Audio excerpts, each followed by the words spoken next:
Donc le donateur doit donner l'attestation de don à son comptable pour que le comptable puisse l'indiquer dans la comptabilité et également sur la déclaration des dons, donc le formulaire 2069. Regardons comment ça se passe. On va ainsi compléter donc la fiche d'aide au calcul, le formulaire 2069.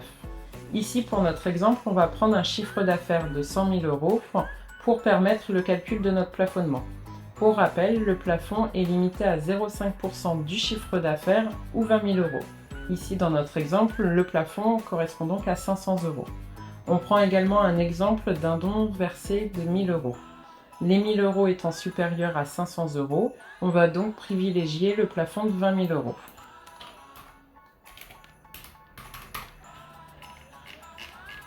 On complète la ligne 3 et la ligne 4 avec le montant de notre don et on retrouve donc le plafond utilisé et la limite restante à utiliser.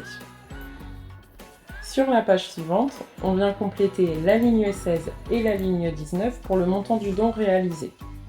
Si vous ne payez pas d'impôt ou que le plafond de réduction d'impôt est dépassé, votre réduction est valable pendant 5 ans. Donc vous venez compléter la ligne 21 pour les montants versés antérieurement. Ensuite, sur la ligne 23, on retrouve bien le montant de la réduction d'impôt de l'année. Un peu plus bas, on vient compléter le nom des associés, la quote-part de chacun des associés et donc leur répartition du don. Ici, on a pris un couple monsieur-madame à 50-50. Sur la dernière page, on retrouve en ligne 25 le montant de la réduction d'impôt pour les entreprises soumises à l'impôt sur les sociétés. Et en ligne 32, le montant à reporter sur la déclaration 2042 pour les entreprises soumises à l'impôt sur le revenu.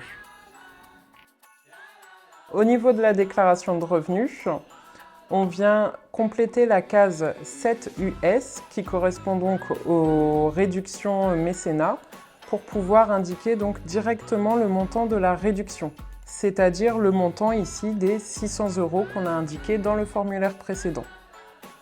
Et ainsi, sur la déclaration de revenus, directement, on a le décompte de l'impôt qui se fait. Au niveau des entreprises soumises à l'impôt sur les sociétés, on vient compléter le formulaire 2572 qui permet la régularisation de l'impôt sur les sociétés à payer. Et on vient compléter la ligne 35 avec le montant de la réduction d'impôt qui viendra se déduire au niveau de l'IS ou rembourser à la société directement.